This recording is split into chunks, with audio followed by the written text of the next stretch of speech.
दोस्तों स्वागत है आपके अपने चैनल पर। जैसा कि आप सब जानते हैं कल यानी 24 अप्रैल को बीए 4th सेमेस्टर का हिंदी अनुवाद का बड़ा एग्ज़ाम है। इसका हमने पार्ट 1 डाल दिया है जिसमें काफ़ी अच्छे मोस्ट इम्पोर्टेंट क्वेश्चन हैं। इतने ज़बरदस्त क्वेश्चन हैं कि कल आपकी परीक्षा में सीधे पूछे जाएंगे, तो आपको पहले उसको देख लेना चाहिए। उसके बाद फिर आपको आपकी दूसरे पार्ट की बारी आनी चाहिए। तो हम ये दूसरा पार्ट भी लेकर आ गए हैं। इस महामैराथन के दूसरे भाग में हम उन चुनिंदा सवालों और टॉपिक्स को कवर करेंगे जो सीधे आपके एग्ज़ाम पेपर में छपने वाले हैं। अगर आपने पार्ट 1 देख लिया है तो ये वीडियो आपकी तैयारी का फाइनल मोहर लगा देगी। तो पेन पेपर अपना ले लीजिएगा। तो और अगर पेन पेपर नहीं लेना चाहते हो तो आप क्या कर सकते हो, स्क्रीनशॉट क्वेश्चनों का ले लेना जिससे आप अच्छे से पढ़ सकोगे। और मैं आपको बता दूं ये इतने इम्पोर्टेंट क्वेश्चन हैं कि आपकी परीक्षा में सीधे रिपीट होते हैं, मतलब पुराने मॉडल पेपर सीधे रिपीट होते हैं, तो उन्हीं से मैंने क्वेश्चन उठाए हैं और सीधे आपकी परीक्षा में पूछे जाएंगे। तो आपका एक भी सवाल छूटना नहीं चाहिए। तो ज़्यादा देरी ना करते हुए वीडियो को करेंगे स्टार्ट। ये क्लास आज बहुत ही दमदार होने वाली है क्योंकि आपका कल ही एग्ज़ाम है, तो इसको जल्दी जल्दी हम पढ़ा देंगे फर्राटेदार से। तो ज़्यादा देरी ना करते हुए वीडियो को करेंगे स्टार्ट। और हमें लगा कि आपके कुछ क्वेश्चन छूट जाएंगे या कुछ क्वेश्चन इम्पोर्टेंट क्वेश्चन छूट गए हैं, तो उनको हम पार्ट 3 पार्ट 4 में भी कवर कराने की कोशिश करेंगे जिससे आपका किसी भी प्रकार की कोई कमी आपकी तैयारी में नहीं रहेगी। तो देखेंगे पहला क्वेश्चन क्या है आपका। पहला क्वेश्चन देखेंगे, हिंदी अनुवाद किसे कहते हैं। हिंदी अनुवाद किसे कहते हैं, तो इसे एक मिनट रुको, हम अपना माइक सेट कर लें जरा। ओके, तो एक भाषा में व्यक्त किए गए विचारों, क्या हिंदी अनुवाद सबसे पहले हम बताते हैं क्या है। जैसे हमने कोई पैराग्राफ हिंदी का लिया तो उसको हम इंग्लिश में ट्रांसलेट कर दें, या किसी भी पैराग्राफ को उसी की भाषा में दूसरी लैंग्वेज में उसको समझा दें। समझ गए। एक भाषा में व्यक्त किए गए विचारों, भावों या संदेश को दूसरी भाषा में ज्यों का त्यों समान अर्थ के साथ प्रस्तुत करने की प्रक्रिया को अनुवाद कहते हैं। क्या एक भाषा के जो विचार हैं, भाव हैं, संदेश हैं, उनको दूसरी भाषा में जैसे कि तैसे समान अर्थ के साथ प्रस्तुत करना यानी समझाने की प्रक्रिया को हिंदी अनुवाद कहा जाता है या अनुवाद कहा जाता है। इसमें स्रोत भाषा की सामग्री का लक्ष्य भाषा को रूपांतरण होता है। इसमें क्या जो भाषा की सामग्री का लक्ष्य है वह भाषा के रूपांतरण होता है। यह ज्ञान, संस्कृति और साहित्य के वैश्विक आदान प्रदान का सबसे सशक्त माध्यम है। यह क्या संस्कृति और साहित्य के वैश्विक आदान प्रदान का सबसे सशक्त माध्यम है। अगला क्वेश्चन देखेंगे, क्वेश्चन नंबर 2 है आपका, शब्दानुवाद। शब्दानुवाद से क्या तात्पर्य है। तो शब्दानुवाद वह प्रक्रिया है जिसमें स्रोत भाषा के प्रत्येक शब्द का लक्ष्य भाषा में क्रमशः समानार्थक शब्द रख दिया जाता है। क्या वह प्रक्रिया है जिसमें भाषा के जो स्रोत यानी जो भाषा के जो प्रत्येक शब्द का लक्ष्य भाषा में क्रमशः समानार्थक शब्द रख दिया जाता है। इसमें मूल पाठक के भाव या व्याकरणिक संरचना की परवाह किए बिना केवल शब्दों पर ध्यान केंद्रित किया जाता है। इसे नीरस माना जाता है। क्या शब्दानुवाद को नीरस माना जाता है क्योंकि इसमें मूल संरचना की आत्मा नष्ट हो जाती है। इसमें क्या मूल संरचना की जो आत्मा है वह नष्ट हो जाती है। अगला क्वेश्चन देखेंगे, इसमें वैसे बेसिकली होता क्या है, जो हिंदी है, जैसे मेरा नाम सुमित है, मैंने स ऊ मैं ई लिख दिया, तो इंग्लिश में कैसे लिख दिया, SUMIT सुमित लिखा हुआ। लेकिन इंग्लिश में भी ये नहीं, जैसे आपका APKA जैसे लिख देते हैं ना हम, आपका, तुम TUM तुम, तो तुम ऐसे करके नहीं हम। अगला क्वेश्चन देखेंगे, क्वेश्चन क्या है आपका, और 3 क्वेश्चन नंबर गायब है तो सॉरी। अच्छा, 14 क्वेश्चन देखिए क्योंकि यहाँ से 3rd क्वेश्चन गायब है आपका। अच्छे अनुवादक के गुण लिखिए। तो अच्छा अनुवादक यानी अच्छा ट्रांसलेशन, गुड ट्रांसलेशन के जो गुण लिखने हैं। तो एक अच्छे अनुवादक में स्रोत भाषा और लक्ष्य भाषा दोनों का गहन अध्ययन होना चाहिए। एक ट्रांसलेटर को भाषा का यानी दोनों भाषा का जो स्रोत भाषा है और लक्ष्य भाषा है जो स्रोत भाषा है और लक्ष्य भाषा दोनों का गहन अध्ययन होना अनिवार्य है। इसके साथ ही उसे दोनों भाषाओं की संस्कृति, मुहावरों और लोकोक्तियों की समझ होनी चाहिए, यानी एंटोनियम्स, मुहावरे, विलोम शब्द आदि पर्यायवाची शब्द का गहन अध्ययन होना चाहिए। मूल संरचना के प्रति निष्ठा, विषय का समुचित ज्ञान और तटस्थता और निरंतर अभ्यास एक सफल अनुवादक के प्रमुख गुण माने जाते हैं। अगला क्वेश्चन देखेंगे, भावानुवाद से क्या आशय है। तो भावानुवाद से क्या आशय है? भावानुवाद में केवल शब्दों के स्थान पर मूल पाठ के भाव या आत्मा को लक्ष्य भाषा में प्रस्तुत करने पर बल दिया जाता है। क्या? भावानुवाद में केवल शब्दों के स्थान पर मूल पाठ के भाव या आत्मा होती है, उसकी मूल पाठ के जो भाव होते हैं या उसकी आत्मा होती है, आत्मा को लक्ष्य भाषा यानी ट्रांसलेट करने के बाद जो भाषा है, भाषा में प्रस्तुत करने पर बल दिया जाता है। इसमें अनुवादक स्रोत भाषा की व्याकरणिक संरचना या शब्द क्रम से बंधा नहीं रहता, बल्कि वह मूल संदेश को अत्यंत सहज और स्वाभाविक रूप और प्रभावपूर्ण ढंग से लक्ष्य भाषा के पाठकों तक पहुंचाता है।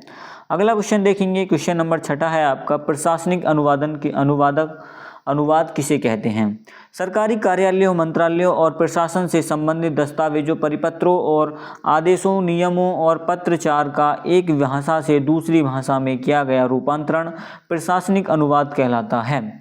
क्या? जो सरकारी कार्यालय, मंत्रालय और प्रशासन से संबंधित दस्तावेजें, परिपत्रों, आदेशों, नियमों और पत्राचार का एक भाषा से दूसरी भाषा में किया गया रूपांतरण यानी ट्रांसलेट किया गया प्रशासनिक अनुवाद कहलाता है। इसकी भाषा अत्यंत स्पष्ट और तथ्यपरक और औपचारिक होती है, जिसमें प्रशासनिक परिभाषिक शब्दावली का प्रयोग अनिवार्य रूप से किया जाता है। अगला क्वेश्चन देखेंगे, क्वेश्चन नंबर 7 है आपका, परिभाषिक शब्द किसे कहते हैं। तो परिभाषिक शब्द वे शब्द हैं जिनका प्रयोग सामान्य बोलचाल में न होकर किसी विशिष्ट ज्ञान या विज्ञान, शास्त्र, विधि या प्रशासन में एक निश्चित और अकाट्य अर्थ में होता है। इन शब्दों का अर्थ सदैव एकरस रहता है और प्रसंग के अनुसार बदलता नहीं, जैसे अधिसूचना, तापमान या जमानत। अगला क्वेश्चन देखेंगे, क्वेश्चन नंबर 8 है आपका, अर्ध परिभाषिक शब्द किसे कहते हैं। अर्ध परिभाषिक शब्द वे होते हैं जो सामान्य बोलचाल की भाषा में भी प्रयुक्त होते हैं और किसी विशिष्ट शास्त्र या विषय में परिभाषिक शब्द के रूप में भी कार्य करते हैं। संदर्भ के अनुसार इनका अर्थ बदल जाता है, जैसे मांग शब्द सामान्य भाषा में चाहत का प्रतीक है, परंतु अर्थशास्त्र में यह विशिष्ट सिद्धांत है। अगला क्वेश्चन देखेंगे, क्वेश्चन नंबर 9 है आपका, शब्दकोश अनुवाद का प्रमुख साधन बताइए। तो शब्दकोश अनुवाद का सबसे बड़ा और प्राथमिक साधन है। अनुवाद करते समय जब भी कोई अपरिचित, क्लिष्ट या तकनीकी शब्द सामने आता है तो शब्दकोश उसका सही अर्थ, व्याकरणिक कोटि और लक्ष्य भाषा में सटीक विकल्पता प्रदान करता है। यह अनुवादक को प्रामाणिक बनाने और अनुवादक का शब्द भंडार बनाने अत्यंत महत्वपूर्ण भूमिका निभाती है। शब्द भंडार बढ़ाने में अत्यंत महत्वपूर्ण भूमिका निभाती है। क्वेश्चन नंबर 10 देखेंगे, जब किसी पाठ्य सामग्री का एक भाषा से दूसरी भाषा में रूपांतरण मानव मस्तिष्क के बजाय संगणक या किसी अन्य कृत्रिम मेधा एवं तकनीकी प्रणाली की सहायता से किया जाता है तो उसे यांत्रिक अनुवाद कहते हैं। क्या? जब किसी पाठ्य सामग्री का जो भाषा एक भाषा से दूसरी भाषा में रूपांतरण यानी मानव मस्तिष्क की बजाय संगणक यानी कंप्यूटर या किसी अन्य कृत्रिम मेघ या AI या तकनीकी प्रणाली की सहायता से या गूगल वगैरह की सहायता से किया जाता है तो उसे यांत्रिक अनुवाद कहते हैं। यह अत्यंत तीव्र होता है और एक साथ विशाल सामग्री का रूपांतरण कर सकता है, परंतु इसमें मानवीय संवेदनाओं का अभाव होता है। अगला क्वेश्चन देखेंगे, क्वेश्चन नंबर 2 है आपका, सेक्शन बी के क्वेश्चन है ये, जिसमें खंड ब के क्वेश्चन होते हैं जो आपके 7.5 नंबर के होते हैं और ये 200 वर्ड में इनकी जो शब्द सीमा होती है 200 शब्दों में इनको लिखना होता है। तो देखेंगे क्या क्वेश्चन है आपका, अनुवाद शब्द का अर्थ स्पष्ट करते हुए उसके स्वरूप पर प्रकाश डालिए। तो उसके स्वरूप पर प्रकाश डालिए, सबसे पहले इसका अर्थ देखेंगे। अनुवाद शब्द संस्कृति के अनु, उपसर्ग और बाद धातु से मिलकर बना है। अनु का अर्थ होता है बाद में या पीछे, और बाद का अर्थ होता है कहना। इस प्रकार अनुवाद का शाब्दिक अर्थ किसी के कहने के बाद उसी बात को पुनः कहना, यानी किसी के कहने के बाद उसी बात को दोबारा कहना। वर्तमान संदर्भ में एक भाषा स्रोत में व्यक्त किए गए विचारों, भावों और संदेशों को दूसरी भाषा लक्ष्य भाषा में ज्यों का त्यों संप्रेषित करने की प्रक्रिया को अनुवाद कहते हैं। क्या पहली भाषा होती है स्रोत भाषा, दूसरी भाषा होती है लक्ष्य भाषा। स्रोत भाषा कौन सी? हिंदी मान लो, और लक्ष्य भाषा कौन सी होगी? इंग्लिश होगी। हिंदी के पैराग्राफ को इंग्लिश में हम ट्रांसलेट कर देते हैं, या उसको ज्यों का त्यों हिंदी पैराग्राफ को इंग्लिश में समझा देते हैं, तो उसी को कहते हैं अनुवाद। अगला देखेंगे, अनुवाद के जो स्वरूप की बात करें तो यह अत्यंत व्यापक और बहुआयामी है। विद्वानों में इस बात पर निरंतर विमर्श होता रहा है कि अनुवाद कला है, विज्ञान है, यह शिल्प। वास्तव में अनुवाद इन तीनों का अद्भुत समन्वय है। जब हम किसी कविता या कहानी का अनुवाद करते हैं तो उसमें भावनाओं और रस को बनाए रखना पड़ता है। यह अनुवाद एक कला का स्वरूप ले लेता है। वहीं जब हम वैज्ञानिक, कानूनी या तकनीकी सामग्री का अनुवाद करते हैं तो उसमें 100% सटीकता और निश्चित नियमों का पालन करना होता है। यह विज्ञान बन जाता है। इसके अतिरिक्त शब्दकोशों और पारिभाषिक शब्दावलियों के निरंतर उपयोग की दृष्टि से यह एक शिल्प भी है। अतः अनुवाद का स्वरूप केवल भाषाई रूपांतरण तक सीमित न होकर दो संस्कृतियों के माध्यम एक सशक्त सेतु निर्माण करना है। क्या? एक सशक्त सेतु निर्माण करना है।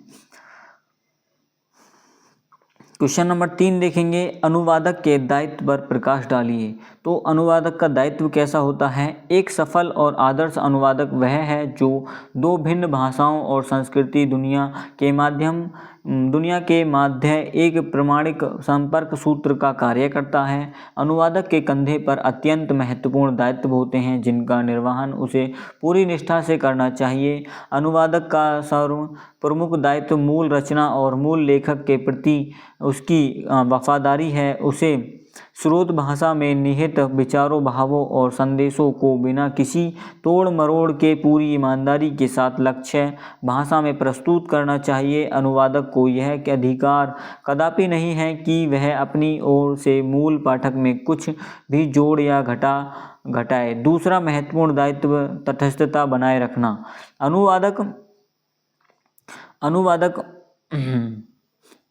अनुवादक को अपने व्यक्तिगत विचारों, पूर्वाग्रहों या मान्यताओं का अनुवाद पर हावी नहीं होना देना चाहिए। तीसरा दायित्व है लक्ष्य भाषा के पाठकों के प्रति अनुदित सामग्री की भाषा इतनी सहज, स्वाभाविक और प्रवाहमयी होनी चाहिए कि पाठक को यह अनुभव ही न हो कि वह कोई अनुवादक पढ़ रहा है। उसे वह मौलिक रचना ही प्रतीत होनी चाहिए। इसके अतिरिक्त स्रोत, लक्ष्य दोनों भाषाओं की सांस्कृतिक पृष्ठभूमि का सम्मान करना और उपयुक्त शब्दावली, विशेषकर तकनीकी अनुवाद में का चयन करना चाहिए। शब्दावली का चयन करना भी अनुवादक का एक अनिवार्य दायित्व है। अनुवादक का क्या है? एक दायित्व है शब्दावली को उसका चयन करना। तो अगला क्वेश्चन देखेंगे, क्वेश्चन नंबर 4 है आपका, अनुवाद के प्रमुख क्षेत्रों का वर्णन कीजिए। तो अनुवाद के जो प्रमुख क्षेत्र हैं अब देखेंगे। पहले अनुवाद के बाद, आधुनिक सूचना क्रांति के इस युग में अनुवाद का क्षेत्र अत्यंत व्यापक हो गया है। अब अनुवाद केवल साहित्य तक सीमित नहीं बल्कि मानव जीवन के प्रत्येक महत्वपूर्ण क्षेत्र में इसकी आवश्यकता है। अनुवाद के प्रत्येक क्षेत्र निम्नलिखित हैं। पहला क्षेत्र है साहित्य क्षेत्र। इसके अंतर्गत विभिन्न भाषाओं की कविताओं, कहानियों, उपन्यासों और नाटकों का अनुवाद किया जाता है, जिसमें विश्व साहित्य का आदान प्रदान संभव होता है। दूसरा क्षेत्र है प्रशासनिक और कार्यालयी क्षेत्र। सरकारी नीतियों, नियमों, अधिनियमों, परिपत्रों और आदेशों का राजभाषा और अन्य क्षेत्रीय भाषाओं में अनुवाद प्रशासन के सुचारू रूप से चलाने के लिए अनिवार्य होता है। तीसरा क्षेत्र है वैज्ञानिक और तकनीकी क्षेत्र। नित्य नए वैज्ञानिक शोधों, आविष्कारों, चिकित्सा विज्ञान और प्रौद्योगिकी से संबंधित ज्ञान को आम जनमानस तक मातृभाषा में पहुंचाने के लिए यह क्षेत्र अत्यंत महत्वपूर्ण है। चौथा है जनसंचार और समाचार क्षेत्र।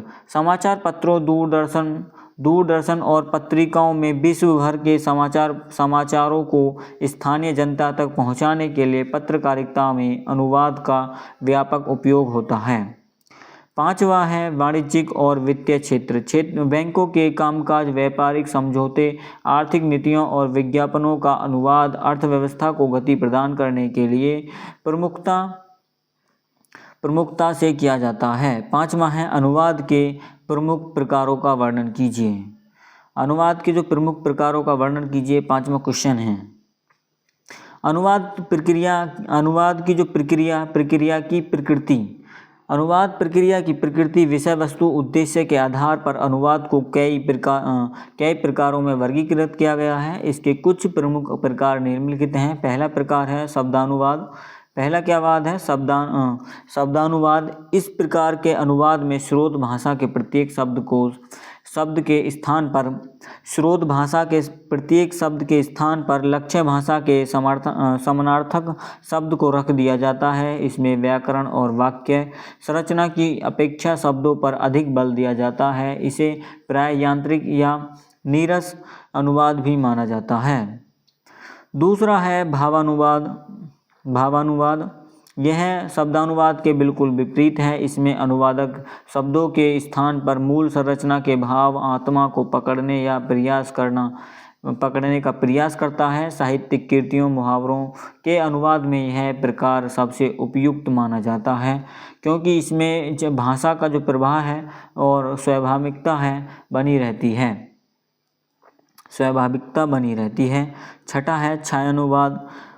तीसरा है छायानुवाद। इस प्रकार के अनुवादक मूल पाठक की केवल छाया या मूल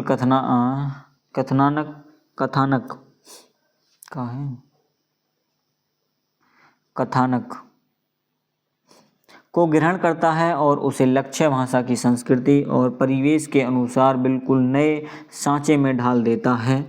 चौथा है सारानुवाद। जब किसी बहुत बड़े लेख, भाषण या प्रतिवेदन के केवल मुख्य बिंदुओं, निष्कर्ष का संक्षिप्त रूप में अनुवाद किया जाता है तो उसे सारानुवाद कहते हैं। यह प्रकार संसद की जो कार्यवाही होती है पत्रकारिता में बहुत उपयोगी होती है। संसद की कार्यवाही और पत्रकारिता यानी समाचारों में इनका बहुत उपयोगी है। छठा क्वेश्चन देखेंगे, क्वेश्चन नंबर 6 है आपका। छठा क्वेश्चन क्या है आपका? बहुभाषिक समाज से क्या प्रयोजन है, स्पष्ट कीजिए। तो बहुभाषिक समाज से तात्पर्य ऐसे भौगोलिक क्षेत्र, राष्ट्र या समाज से है जहां निवास करने वाले लोग संवाद के लिए दो या दो से अधिक भिन्न भाषाओं और बोलियों का प्रयोग करते हैं। भारत विश्व के सबसे बड़े और समृद्ध बहुभाषिक समाजों में से एक है, जहां सैकड़ों भाषाएं और बोलियां एक साथ पुष्पित और पल्लवित होती हैं। हमारे यहाँ पर बहुत भाषाएं बोली जाती हैं। एक बहुभाषिक समाज का मुख्य प्रयोजन और स्वरूप विविधता में एकता स्थापित करना होता है। ऐसे समाज में अलग अलग भाषाई समुदायों के बीच सांस्कृतिक, सामाजिक और व्यापारिक आदान प्रदान निरंतर चलता रहता है। बहुभाषिकता किसी समाज के लिए कोई बाधा नहीं, बल्कि उसकी सबसे बड़ी बौद्धिक और सांस्कृतिक संपत्ति होती है।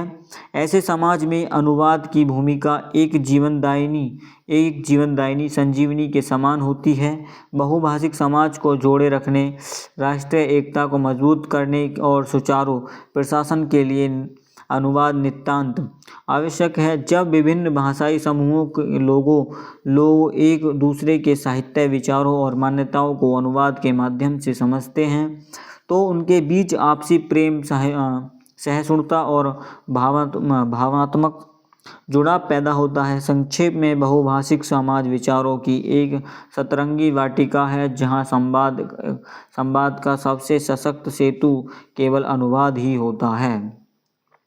क्वेश्चन नंबर 7 देखेंगे, परिभाषिक शब्दावली किसे कहते हैं? प्रमुख विशेषताओं का वर्णन कीजिए। ज्ञान विज्ञान, विधि, प्रशासन, वाणिज्य या किसी अन्य विशिष्ट शास्त्र में प्रयुक्त होने वाले वे शब्द जिनका अर्थ पूरी तरह से सुनिश्चित, सुस्पष्ट का अकट्य होता है, परिभाषिक शब्द कहलाते हैं। इन शब्दों का प्रयोग सामान्य बोलचाल की भाषा में उस विशिष्ट अर्थ में नहीं होता। परिभाषिक शब्दों के संग्रह को परिभाषिक शब्दावली कहा जाता है।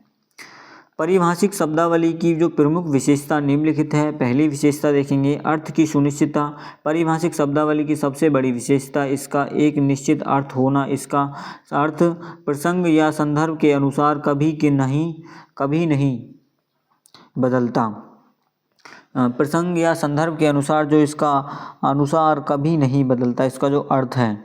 दूसरा देखेंगे, दूसरी विशेषता है इसकी एकरूपता। एक विशिष्ट संकल्पना या विचार के लिए सदैव एक ही परिभाषिक शब्द का प्रयोग किया जाता है ताकि किसी प्रकार का भ्रम उत्पन्न न हो। स्पष्टता और तटस्थता। परिभाषिक शब्दों में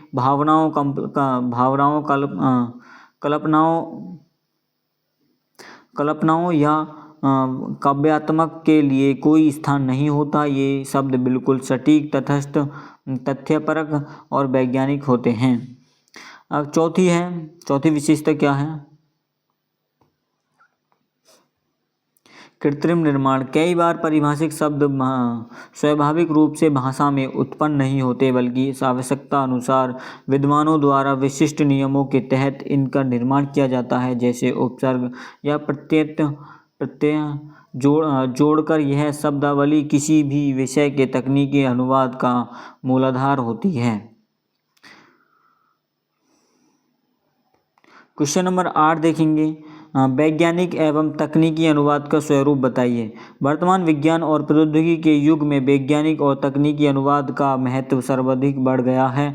वैज्ञानिक अनुवाद का सीधा संबंध भौतिक विज्ञान, रसायन विज्ञान, जीव विज्ञान, चिकित्सा और अभियांत्रिक जैसे गूढ़ विषयों से होता है।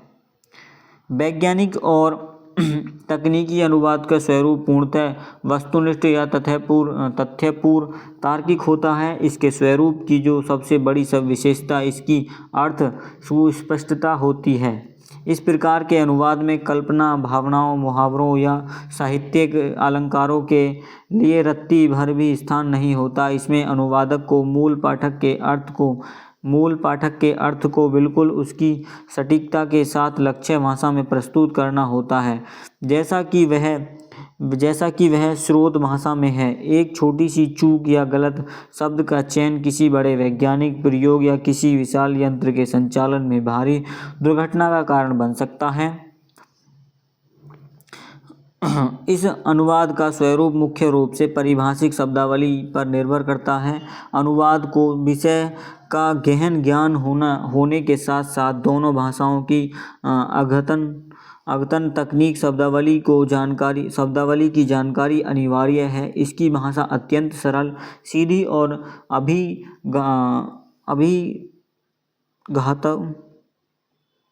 अभिधात्मक सीधा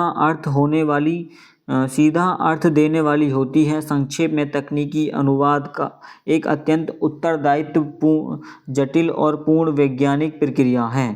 क्वेश्चन नंबर 9 देखेंगे, अनुवाद की आवश्यकता पर अपने विचार व्यक्त कीजिए। आज के वैश्वीकरण और त्वरित संचार के युग में अनुवाद कोई विलासिता नहीं बल्कि मानव समाज की एक अपरिहार्य आवश्यकता बन चुका है। मेरे विचारों में अनुवाद की आवश्यकता को निम्नलिखित बिंदुओं के माध्यम से समझा जा सकता है। अपरिहार्य, सर्वप्रथम सर्वप्रथम ज्ञान और विज्ञान के सार्वभौमिकरण के लिए अनुवाद नितांत आवश्यक है। दुनिया के किसी एक कोने में होने वाले नए वैज्ञानिक शोधों, तकनीकों विकास और सीधा जीवन रक्षक चिकित्सा ज्ञान को संपूर्ण मानव जाति तक पहुंचाने का एकमात्र सीधा अनुवाद ही है।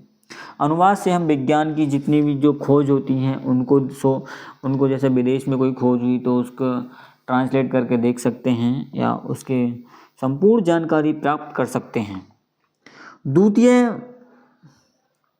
भारत जैसे बहुभाषी राष्ट्र में राष्ट्रीय एकता और अखंडता को बनाए रखने के लिए अनुवाद एक मजबूत धागे का कार्य करता है। यह विभिन्न राज्यों के नागरिकों को एक दूसरे के साहित्य, संस्कृति और विचारों से जोड़ता है। तृतीय, एक सफल और पारदर्शी लोकतांत्रिक प्रशासन के लिए आवश्यक है कि सरकार की नीतियां, कानून और योजनाएं देश के अंतिम व्यक्ति तक उसकी अपनी मातृभाषा में पहुँचें, जो अनुवाद के बिना कदापि संभव नहीं। इसके अतिरिक्त अंतर्राष्ट्रीय स्तर पर कूटनीति संबंध स्थापित करने, विश्व व्यापार को बढ़ावा देने और वैश्विक शांति स्थापित करने के लिए अनुवाद की आवश्यकता सर्वोपरि है। अनुवाद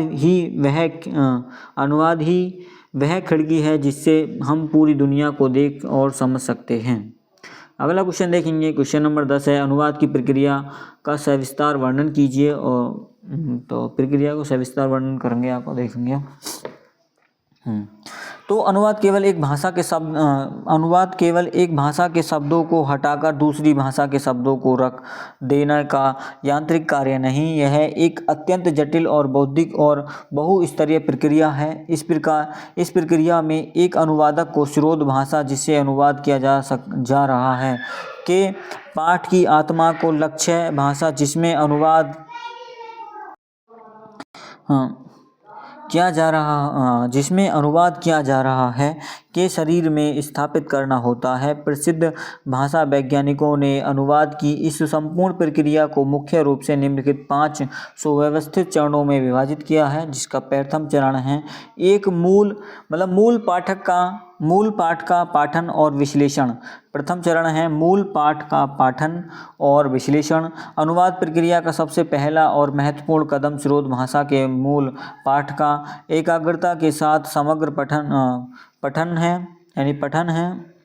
पठन का मतलब पाठ का पठन या पाठन जो भी है। एक कुशल अनुवादक अनुवाद आरंभ करने से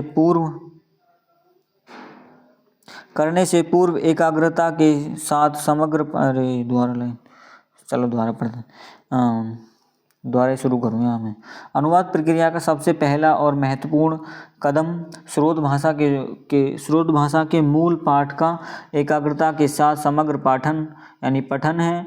एक कुशल अनुवादक अनुवाद आरंभ करने से पूर्व पूरी रचना को कम से कम 2-3 बार गहराई से पढ़ता है। इस पाठन का उद्देश्य पाठ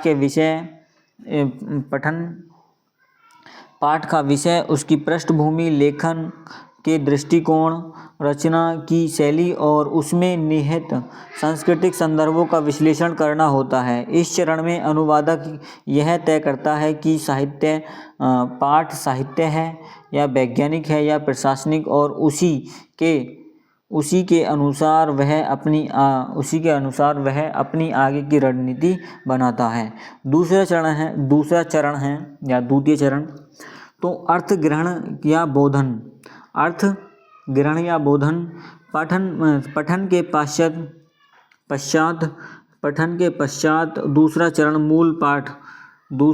मूल पाठ के सही और गुण अर्थ को ग्रहण करना है।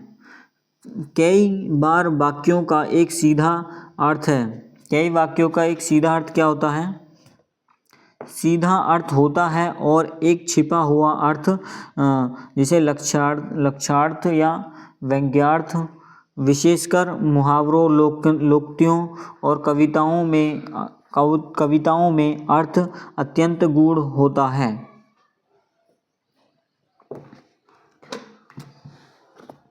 इस चरण में अनुवादक शब्दकोशों विश्वकोशों और विशेषज्ञों की सहायता से कठिन शब्दों और पारिभाषिक शब्दावली का सटीक अर्थ सुनिश्चित करता है। यह पाठ की आत्मा को पकड़ने का चरण है।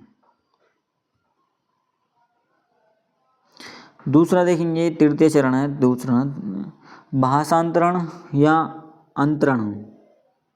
तृतीय चरण यह अनुवाद प्रक्रिया का केंद्रीय और सबसे जटिल चरण है। इस स्तर पर अनुवादक अपने मस्तिष्क में स्रोत भाषा की व्याकरणिक संरचना को लक्ष्य भाषा की व्याकरणिक संरचना में परिवर्तित करता है। चूँकि हर भाषा की वाक्य रचना भिन्न होती है, जैसे भाषा में कर्ता क्रिया कर्म हो सकता है और दूसरी भाषा में कर्ता कर्म क्रिया, इसलिए अनुवादक को स्रोत भाषा के वाक्यों को तोड़कर लक्ष्य भाषा की प्रकृति के अनुसार उन्हें एक नया स्वरूप प्रदान करना होता है।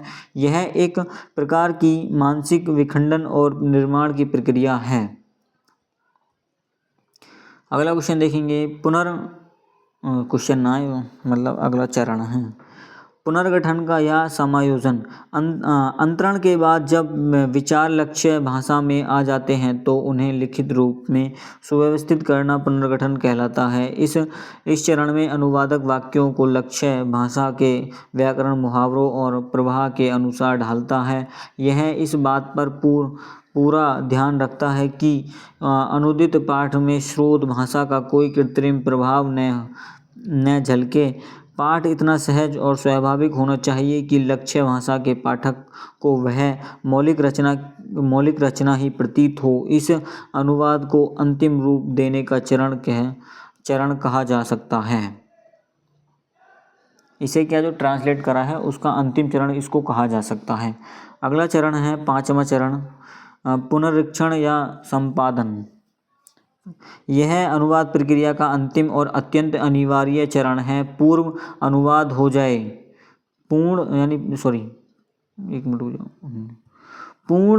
हो जाने के बाद अनुवादक या किसी अन्य विशेषज्ञ पुनरीक्षण द्वारा अनुदित पाठ का मूल पाठ के साथ समानांतर मिलान किया जाता है। जैसे हम किसी को पढ़ के दोनों को, जैसे हमने कोई पैराग्राफ का ट्रांसलेट किया और उसको मैच करते हैं। इसका उद्देश्य यह जांचना है कि कहीं मूल पाठ का कोई महत्वपूर्ण अंश छूट तो नहीं गया, क्या अर्थ का अनर्थ तो नहीं हो गया, क्या पारिभाषिक शब्दों का प्रयोग सटीक है। वर्तनी, व्याकरण और विराम चिन्ह की अशुद्धियों को इसी चरण में सुधारा जाता है। तत्पश्चात एक अंतिम पाठन के द्वारा उसकी प्रभावशीलता सुनिश्चित की जाती है। इसका निष्कर्ष क्या रहेगा? निष्कर्ष रहेगा संक्षेप में अनुवाद एक निरंतर चलने वाली बौद्धिक यात्रा जो पाठन से आरंभ होकर अर्थ ग्रहण, मानसिक और अंतरण और पुनर्गठन से होते हुए त्रुटिहीन पुनरीक्षण पर जाकर पूर्ण होती है। क्वेश्चन नंबर 11 देखेंगे, सांस्कृतिक, साहित्य और भाषा के संबंध में अनुवाद की भूमिका क्या है। तो इसमें इसके संक्षेप में प्रकाश डालिए। तो प्रस्तावना में देखेंगे, भाषा, साहित्य और संस्कृति ये तीन मानव सभ्यता के सबसे मजबूत स्तंभ हैं और ये तीन एक दूसरे के अभिन्न रूप से जुड़े हुए हैं। भाषा संस्कृति संवाहिका है और साहित्य उस संस्कृति का दर्पण है। जब हम वैश्विक परिदृश्य की बात करते हैं जहाँ हजारों भिन्न संस्कृतियाँ और भाषाएं निवास करती हैं, वहाँ इन तीनों के माध्यम समन्वय और संवाद स्थापित करने का एकमात्र और सबसे शक्तिशाली साधन अनुवाद है। अनुवाद केवल शब्दों का रूपांतरण नहीं, बल्कि यह दो भिन्न सभ्यताओं का मिलन है या संस्कृतियों का मिलन भी कह सकते हैं। दूसरा इसमें देखेंगे, पहली भूमिका देखेंगे, संस्कृति के संदर्भ में अनुवाद की भूमिका। सांस्कृतिक राजदूत। प्रत्येक समाज की एक विशिष्ट संस्कृति होती है जो उसके रीति रिवाजों, त्योहारों और खान पान, वेशभूषा और लोक सामान्यताओं में बसती है। यह संस्कृति वहाँ की भाषा में गहराई तक रची बसी होती है। सांस्कृतिक आदान प्रदान। यह अनुवाद वह सेतु है जो संस्कृति की सीधी सुगंध को दूसरी संस्कृति की सीधी सुगंध को दूसरी संस्कृति तक पहुंचाता है। भारतीय धर्म ग्रंथों जैसे गीता या उपनिषद का विदेशी भाषाओं में अनुवाद हुआ तो संपूर्ण विश्व भारतीय दर्शन और आध्यात्मिकता से परिचित हुए। विश्व बंधुत्व की भावना। अनुवाद के माध्यम से जब हम दूसरी संस्कृति के संघर्षों और जीवन मूल्यों को पढ़ते हैं तो हमारे भीतर पूर्वाग्रह समाप्त होते हैं और वासुदेव कुटुंबकम यानी संपूर्ण विश्व एक परिवार है की भावना जागृत होती है। अनुवाद संस्कृति के बीच की दीवारों गिराकर वैचारिक पुल बनाता है। दूसरी भूमिका रहेगी साहित्य के संदर्भ में अनुवाद की भूमिका। वैश्विक साहित्य का निर्माण। पहला हेडिंग है साहित्य मानव मन की अनुभूतियों का सबसे सुंदर दस्तावेज है, परंतु भाषा की सीमा साहित्य को एक विशिष्ट भूगोल तक सीमित कर देती है। साहित्य का सार्वभौमिकरण। अनुवाद की विधा न होती तो विश्व के महान रचनाकार अपनी मातृभाषा की सीमा में ही कैद रह जाते। मुंशी प्रेमचंद, रविंद्रनाथ टैगोर और शेक्सपियर या टॉलस्टॉय जैसे महान साहित्यकार अनुवाद के कारण ही संपूर्ण विश्व की धरोहर बन सके। साहित्य विधाओं का विकास। एक भाषा का साहित्य जब दूसरी भाषा में अनुदित होता है तो अपने साथ नई लेखन शैली और विधाओं लेकर आता है। हिंदी साहित्य में डायरी लेखन, रिपोर्टाज, सोनेट आदि कई विधाओं का आगमन पाश्चात्य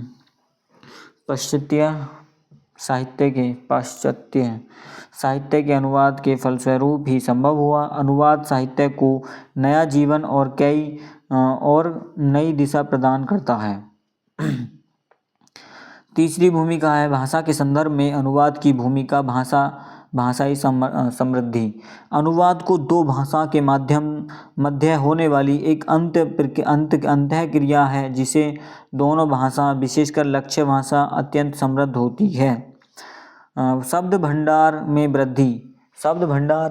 जब किसी भाषा में विदेशी या अन्य भाषाओं के साहित्य और ज्ञान विज्ञान का अनुवाद होता है तो अनुवादक को कई बार नए पारिभाषिक शब्दों का निर्माण करना पड़ता है। इसे लक्ष्य भाषा का शब्दकोश विशाल और समृद्ध होता है।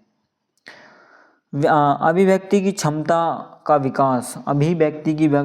विकास। अनुवाद के दौरान के नई लोकोक्तियाँ, नए मुहावरे और नए वाक्य विन्यास लक्ष्य भाषा में प्रवेश करते हैं, जिससे उस भाषा की वैचारिक अभिव्यक्ति की क्षमता और अधिक पैनी तथा सख्त होती है। राजभाषा के रूप में हिंदी का जो वैज्ञानिक और प्रशासनिक विकास हुआ उसका सबसे बड़ा श्रेय अनुवाद को जाता है। इसका निष्कर्ष देखेंगे। स्पष्ट है कि अनुवाद एक भाषाई प्रक्रिया मात्र न होकर संस्कृति, साहित्य और भाषा में त्रिवेणी संगम का वह प्रवाह है जो मानव जाति को अज्ञानता के अंधकार से निकालकर ज्ञान के वैश्विक प्रकाश की ओर ले जाता है। अगला क्वेश्चन देखेंगे। बैंकिंग अनुवाद की विवेचना कीजिए। तो वर्तमान युग अर्थात प्रधान युग और किसी भी राष्ट्र की अर्थव्यवस्था की रीढ़ उसकी बैंकिंग प्रणाली यानी अधिकोष व्यवस्था होती है। भारत जैसे विशाल और बहुभाषी राष्ट्र में जहां सैकड़ों भाषाएं और बोलियां बोली जाती हैं या प्रयोग में लाई जाती हैं, बैंकिंग सेवा को केवल एक भाषा, विशेषकर विदेशी भाषा तक सीमित रखने से देश का सर्वांगीण विकास संभव नहीं। देश के अंतिम व्यक्ति तक वित्तीय सुविधा को पहुंचाने के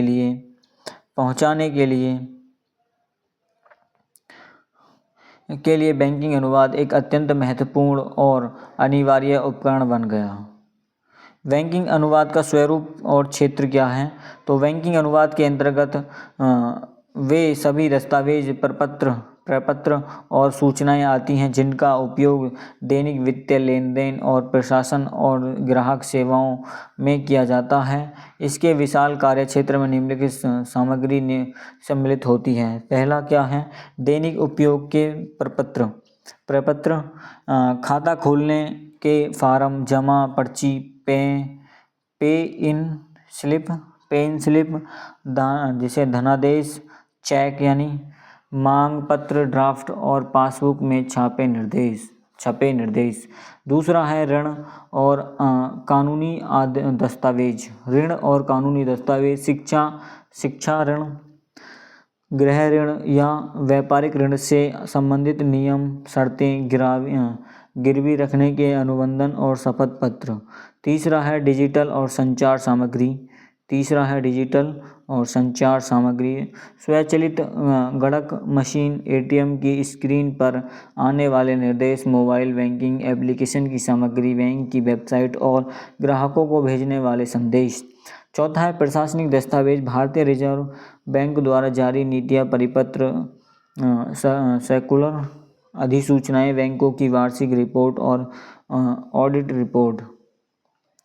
बैंकिंग अनुवाद की प्रमुख विशेषताएं और चुनौतियां देखेंगे तो पहली है बैंकिंग पारिभाषिक शब्दावली का प्रयोग। बैंकिंग अनुवाद पूर्ण रूप से वाणिज्यिक और अर्थशास्त्रीय पारिभाषिक शब्दावली पर आधारित होता है। इसमें आम बोलचाल के जो शब्दकोश का प्रयोग भ्रामक हो सकता है। उदाहरण के लिए सामान्यतः भाषा में बैलेंस का अर्थ संतुलन होता है, परंतु बैंकिंग अनुवाद में इसके लिए शेष राशि शब्द सुनिश्चित है। इसी प्रकार मॉर्टगेज के लिए बंधक शब्द का ही प्रयोग करना अनिवार्य है। दूसरा देखेंगे 100% सटीकता और प्रामाणिकता। बैंकिंग दस्तावेजों का सीधा संबंध धन और कानून से होता है। अनुवाद में की गई एक छोटी सी त्रुटि, चाहे वह किसी शब्द की हो या किसी आंकड़े संख्या की, बैंक और ग्राहक दोनों को बाहरी वित्तीय कानूनी संकट में डाल सकती है। अतः इस अनुवाद में साहित्यिक उड़ान या कल्पना के लिए कोई स्थान नहीं होता। यह पूर्णतः तथ्यपरक और सटीक होना चाहिए। तीसरा है सरलता यानी सरलता और बोधगम्यता। यद्यपि बैंकिंग अनुवाद में पारिभाषिक शब्दों का प्रयोग होता है, परंतु अनुवादक के समक्ष सबसे बड़ी चुनौती यह होती है कि वह भाषा को इतना सरल और स्पष्ट रखे कि गांव का एक साधारण और कम पढ़ा लिखा किसान भी बैंक के नियमों और शर्तों को आसानी से समझ सके। भाषा की क्लिष्टता वित्तीय समावेश के मार्ग में बाधा बन सकती है। चौथा है गोपनीयता और निष्पक्षता। वित्तीय आंकड़ों का अनुवाद करते समय अनुवादक को अत्यंत तटस्थ निष्पक्ष रहना पड़ता है। इसके साथ ही बैंक की नीतियों और ग्राहकों की जानकारी की पूर्ण गोपनीयता बनाए रखना बैंकिंग अनुवादक का सर्वोच्च दायित्व होता है। इसका निष्कर्ष रहेगा, बैंकिंग अनुवाद केवल भाषाई रूपांतरण नहीं, बल्कि यह आम जनता के भीतर बैंकिंग प्रणाली के प्रति विश्वास और जागरूकता जगाने का सबसे सशक्त माध्यम है।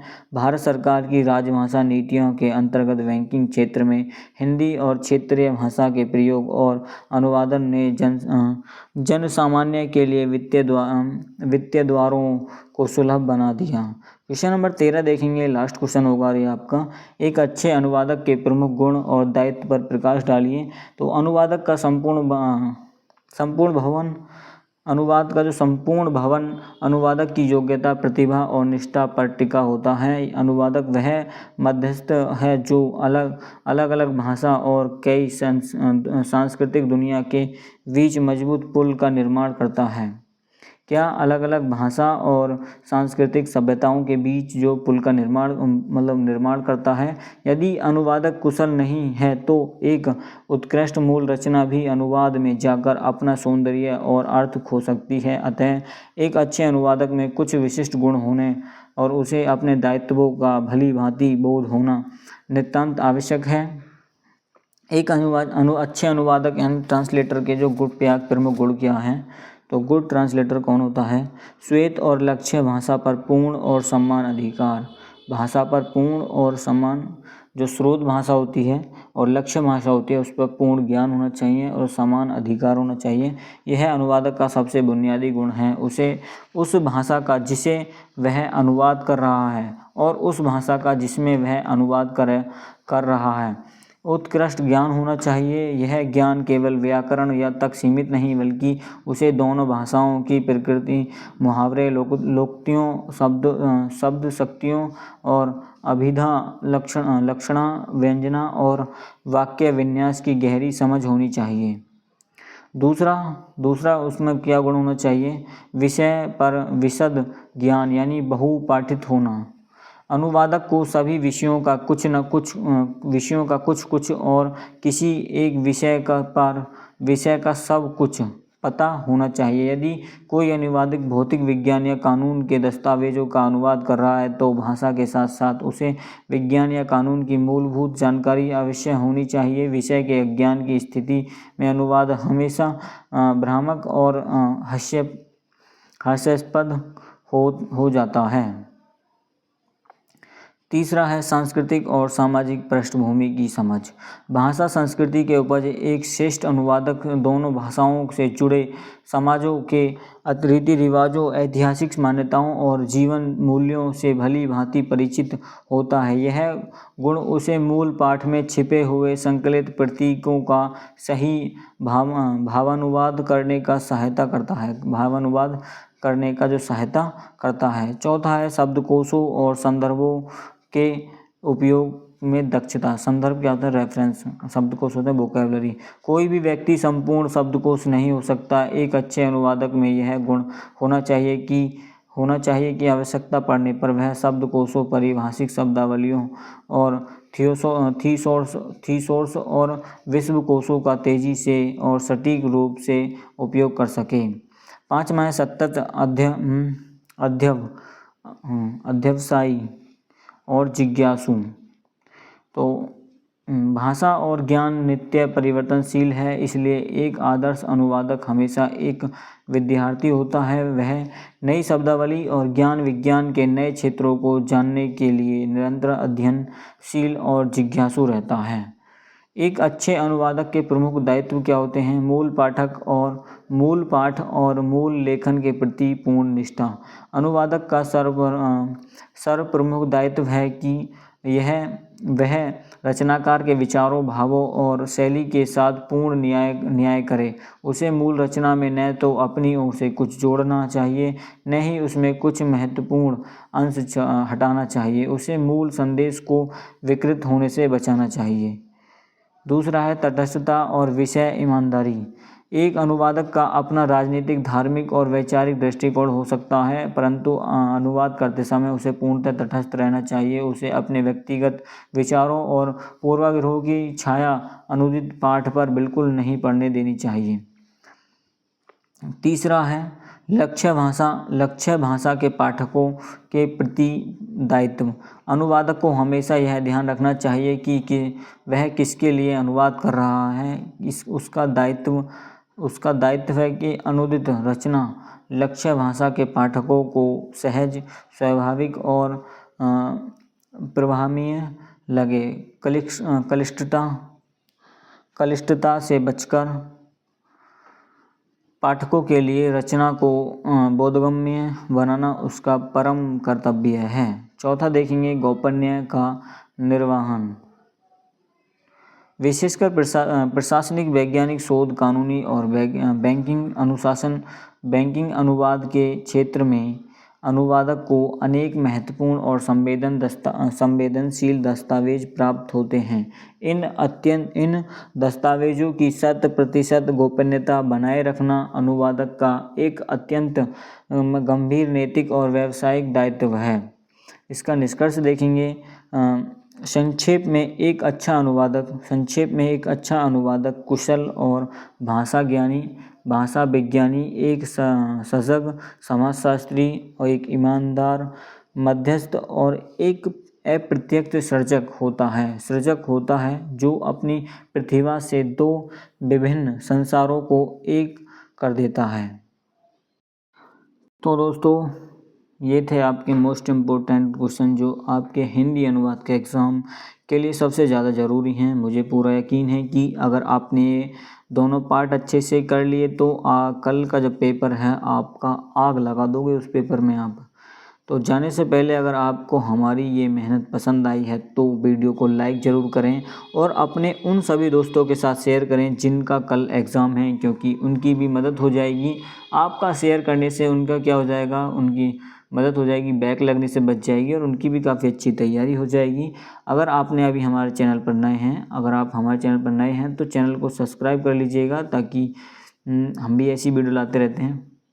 सब्सक्राइब तो कर ही लीजिएगा और आपके डिग्री के हर सफ़र में आपके साथ हैं। जो आपका डिग्री का सफ़र चल रहा है 6ठे सेमेस्टर तक, तो तब तक तो हम साथ ही हैं और हमेशा क्लास डालेंगे। नीचे कमेंट बॉक्स में आप क्लास के बारे में 2 शब्द लिखना ना भूलें।